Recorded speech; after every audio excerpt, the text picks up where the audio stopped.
রহিম। প্রিয় দেশবাসী, আসসালামু আলাইকুম। বর্তমানে বাংলাদেশ ইতিহাসের এক কঠিন সময়ের মুখোমুখি। দেশে এখন পাহাড় সম বৈষম্য। একদিকে লুটেরাদের রাজত্ব, অপরদিকে লাঞ্ছিত বঞ্চিত মানুষের নিঃশব্দ কান্না। নিশিরাতে সরকারের এক অবৈধ মন্ত্রী বলেছে দেশে নাকি এখন 4 কোটি লোকের জীবনযাপনের মান ইউরোপের মতন। প্রশ্ন, তাহলে বাকি 14 কোটি মানুষের জীবনযাপন মান কোন দেশের মতন?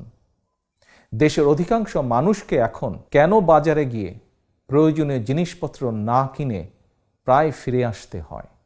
অসংখ্য মানুষকে কেন অর্ধাহারে অনাহারে থাকতে হয় প্রায় প্রতিদিন?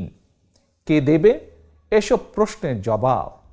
প্রিয় দেশবাসী, বাস্তবতা হলো দেশে এখন নিত্য প্রয়োজনীয় প্রতিটি পণ্যের দাম সাধারণ মানুষের নাগালের বাইরে বলা যায়। একমাত্র কমেছে আওয়ামী নেতাকর্মীদের কথার দাম, কমেছে মানুষের মূল্য, মানবিক মর্যাদা।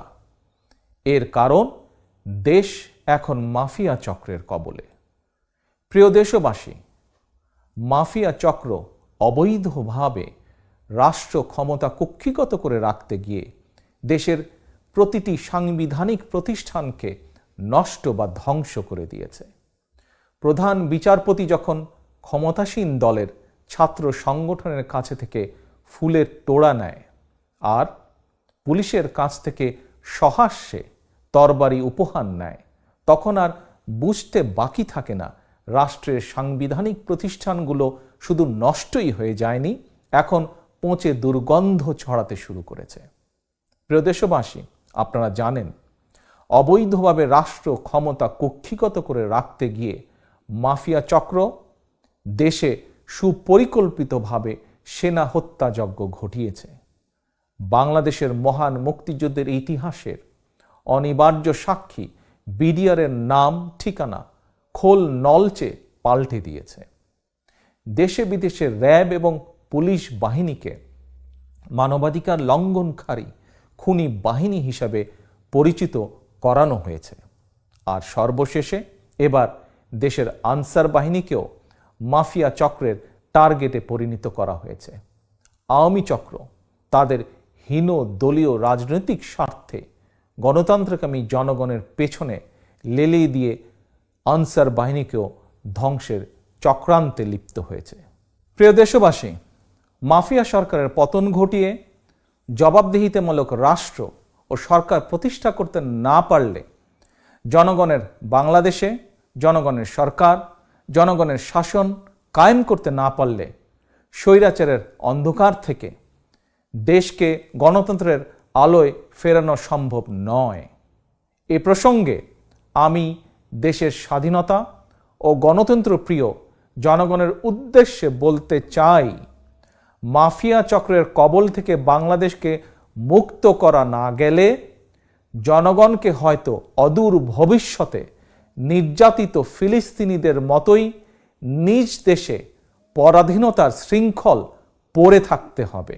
প্রিয় দেশবাসী, জনগণের বাংলাদেশে জনগণের শাসন কায়েম করতে হলে প্রথমেই প্রতিটি নাগরিকের ভোটের অধিকার প্রতিষ্ঠা করতে হবে। নিশ্চিন্তে প্রতিটি নাগরিকের ভোট প্রয়োগের অধিকার, সুযোগ ও পরিবেশ নিশ্চিত করতে হবে। কারণ জনগণের রাজনৈতিক ক্ষমতায়ন ছাড়া দেশের সার্বভৌমত্ব যেমন নিরাপদ নয়, একইভাবে গণতান্ত্রিক অধিকার চর্চা, মানবাধিকার রক্ষা কিংবা টেকসই উন্নয়নও সম্ভব নয়। প্রতিটি নাগরিকের ভোট প্রয়োগের অধিকারই হচ্ছে নাগরিকদের রাজনৈতিক ক্ষমতায়নের অন্যতম প্রধান অস্ত্র। কিন্তু স্বৈরাচার হাসিনা নাগরিকদের ভোটের অধিকার প্রয়োগের গণতান্ত্রিক অধিকারই কেড়ে নিয়েছে। গত কয়েকটি নির্বাচনে, বিশেষ করে জাতীয় নির্বাচনে জনগণ ভোট দিতে পারেনি। 2014 সালের জাতীয় নির্বাচনে নির্ধারিত ভোটের দিনের আগেই নির্লজ্জভাবে 154 জনকে বিনা ভোটে এমপি ঘোষণা করা হয়েছিল। এরপর জাতীয় নির্বাচন হওয়ার কথা ছিল 2018 সালের 30শে ডিসেম্বর। ওই নির্বাচনের আগের দিন অর্থাৎ 29শে ডিসেম্বর রাতে অন্ধকারে জনগণের ভোট ডাকাতি করা হয়ে গিয়েছিল। আত্মমর্যাদাহীন, মেরুদণ্ডহীন নির্বাচন কমিশনকে ব্যবহার করে ভোট ডাকাত হাসিনার ভোট ডাকাতিতে সহযোগিতা করেছে জনপ্রশাসন ও আইন শৃঙ্খলা বাহিনীর একটি আওয়ামী সিন্ডিকেট। প্রিয় দেশবাসী, আবারও জাতীয় নির্বাচনের সময় ঘনিয়ে এসেছে। নিশিরাতের ভোট ডাকাত সরকার আবারও জনগণের ভোট ডাকাতির ষড়যন্ত্রে লিপ্ত হয়েছে। এর আগে 2014 সাল কিংবা 2018 একটি নির্বাচনেও জনগণ ভোট দেবার সুযোগ পায়নি। নতুন ভোটাররাও ভোট দেবার সুযোগ পায়নি। দেশে বর্তমানে প্রায় 12 কোটি ভোটারের মধ্যে গত 15 বছরে ভোটার তালিকায় এ পর্যন্ত যুক্ত হয়েছে নতুন প্রজন্মের প্রায় 3 কোটি ভোটার। ভোট ডাকাত হাসিনা আগের মতন এবারও যেন আপনার, আমাদের ভোট ডাকাতি করে নিয়ে যেতে না পারে, এজন্য আওয়ামী ভোট ডাকাতের বিরুদ্ধে রুখে দাঁড়াতে হবে। লুণ্ঠিত ভোটের অধিকার ছিনিয়ে আনতে হলে বিশেষ করে নতুন প্রজন্মের প্রায় 3 কোটি ভোটারকে জেগে উঠতে হবে। তরুণদেরকে রাজপথে ভোটের অধিকার আদায়ের মিছিলের অগ্রভাগে থেকে নেতৃত্ব দিতে হবে। ছাত্র, যুবক, তরুণদের সামনে নিশিরাতের ভোট ডাকাত সরকারকে পরাস্ত করে 52, 71, 75-এর 7ই নভেম্বর কিংবা 90-এর স্বৈরাচার বিরোধী আন্দোলনের মতন আরেকটি ঐতিহাসিক দৃষ্টান্ত স্থাপন করার এখনই সময়ে। তারুণ্যের সাহসী প্রতিরোধের সামনে কখনোই কোনো দেশে কোনো স্বৈরাচার টিকে থাকতে পারেনি। আমি দৃঢ়ভাবে বিশ্বাস করি প্রবীণদের বুদ্ধিদীপ্ত নির্দেশনা আর রাজপথে নবীনের দীপ্ত পদচারণার সামনে কোনো স্বৈরাচার টিকে থাকতে পারে না। স্বৈরাচার হাসিনাও টিকে থাকতে পারবে না। প্রিয় দেশবাসী, জনগণের অধিকার আদায়ের মিছিল ঠেকাতে পুলিশের ইউনিফর্ম পরিয়ে আইন শৃঙ্খলা বাহিনীর মধ্যে ঢুকিয়ে দেওয়া একটি আওয়ামী দুষ্টিচক্র বারবার জনগণের দিকে বন্দুক নিয়ে তেড়ে আসছে। তবে আইন শৃঙ্খলা বাহিনীর মধ্যে থাকা এই আওয়ামী দুষ্টিচক্রের সংখ্যা খুব বেশি নয়। জনগণ ঐক্যবদ্ধ থাকলে আইন শৃঙ্খলা বাহিনীর ইউনিফর্ম পরা আওয়ামী দুষ্টিচক্র এবার পিছু হটতে বাধ্য হবে। কারণ মানবতা বিরোধী এই আওয়ামী দুষ্টিচক্রটি ইতিমধ্যেই দেশে বিদেশে চিহ্নিত। দেশের জনগণ যেমন আওয়ামী দুষ্টিচক্রকে চিহ্নিত করেছে, বিশ্বের মানবাধিকার সংগঠনগুলো তালিকায় রয়েছে এই দুষ্টু চক্রের নাম।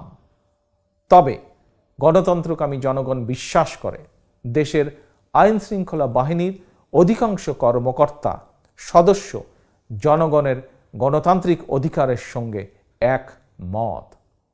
কারণ স্বৈরাচার হাসিনার শাসন আমলে প্রশাসন কিংবা পুলিশ বাহিনীর সদস্য, এমনকি তাদের পরিবারের সদস্যরাও ভোট দিতে পারেনি। জনগণের লুণ্ঠিত ভোটের অধিকার প্রতিষ্ঠার জন্য বিএনপি রাজধানী সহ সারা দেশে শান্তিপূর্ণভাবে অসংখ্য মিছিল সমাবেশ করেছে। ভোটের অধিকার আদায়ের দাবিতে মিছিল সমাবেশ কোনো অপরাধ নয়, বরং ভোটের অধিকার দাবি আদায়ের মিছিলে বাধা দেওয়া অপরাধ। সুতরাং আমি জনপ্রশাসন এবং আইন শৃঙ্খলা বাহিনীর সদস্যদেরকে সতর্ক করে দিয়ে বলতে চাই, ভোটের অধিকার আদায়ের মিছিল সমাবেশে বাধা দিয়ে নিজেদেরকে অপরাধে জড়াবেন না। গণতান্ত্রিকামী জনগণ সন্ত্রাস, সহিংসতায় বিশ্বাস করে না। তবে আক্রান্ত হলে গণতান্ত্রিকামী জনগণের আত্মরক্ষার অধিকার রয়েছে। প্রিয় দেশবাসী, গণতন্ত্রকামী জনগণের দাবি স্পষ্ট। বর্তমান নিশিরাতের ভোট ডাকাত সরকার, সংসদ, মেরুদণ্ডহীন নির্বাচন কমিশন এবং দলীয় প্রশাসন বহাল রেখে সুষ্ঠু ও নিরপেক্ষ নির্বাচন সম্ভব নয়। সুতরাং চিহ্নিত ভোট ডাকাত শেখ হাসিনাকে রাষ্ট্রীয় ক্ষমতার বাইরে রেখে নির্বাচনকালীন নির্দলীয় নিরপেক্ষ সরকারের অধীনেই আগামী নির্বাচন হতে হবে। সুষ্ঠু এবং নিরপেক্ষ নির্বাচনের স্বার্থে এই মুহূর্তে দেশে গণতন্ত্রকামী জনগণের দফা 1, দাবি 1 শেখ হাসিনার পদত্যাগ। প্রিয় দেশবাসী, দাবি আদায় আগামী 28শে অক্টোবর রাজধানী ঢাকায় মহাসমাবেশের ডাক দিয়েছে বিএনপি। এই সমাবেশ সারা দেশের ভোটারদের মহাসমাবেশ। এই সমাবেশ দেশের গণতান্ত্রিকামী প্রতিটি রাজনৈতিক দলের সক্রিয় সমর্থন ও সহযোগিতা রয়েছে। এই সমাবেশের প্রতি বিশ্বের সকল গণতান্ত্রিক শক্তিরও নৈতিক সমর্থন রয়েছে। প্রিয় দেশবাসী, এই সমাবেশ 12 কোটি ভোটারের লুণ্ঠিত ভোটের অধিকার ছিনিয়ে আনার সমাবেশ। দুর্নীতিবাজ, লুটেরা, টাকা পাচারকারী, গুম, খুন, অপহরণকারীদের বিরুদ্ধে রুখে দাঁড়ানোর সমাবেশ এটি। দেশের প্রতিটি সাংবিধানিক এবং বিধিবদ্ধ প্রতিষ্ঠান ও প্রশাসন দলীয়করণ মুক্ত করার সমাবেশ এটি। দেশের কোটি কোটি কৃষক, শ্রমিক, মেহনতি মানুষের জন্য প্রতিদিন 3 বেলা খাবার নিশ্চিত করার সমাবেশ এই সমাবেশ। সাংবাদিক, কলামিস্ট, বুদ্ধিজীবীদের মত প্রকাশের স্বাধীনতা নিশ্চিত করার সমাবেশ।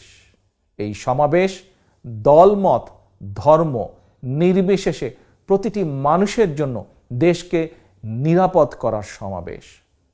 ক্ষুদ্র ব্যবসায়ী, উদ্যোক্তা, বিনিয়োগকারীদের জন্য সন্ত্রাস এবং চাঁদাবাজি মুক্ত পরিবেশ নিশ্চিত করার সমাবেশ এই মহাসমাবেশ। দেশের প্রতি নারী এবং শিশুর জীবনযাত্রা নিশ্চিত নিরাপদ রাখার সমাবেশ 28শে অক্টোবরের মহাসমাবেশ। দেশের সকল ছাত্র, ছাত্রী, তরুণ, তরুণী তথা আগামী প্রজন্মের জন্য একটি নিরাপদ বাংলাদেশ গড়ার সমাবেশ এই 28 তারিখের মহাসমাবেশ। দেশের সকল শ্রেণী পেশার প্রতিটি নাগরিকের মানবিক মর্যাদা প্রতিষ্ঠার সমাবেশ।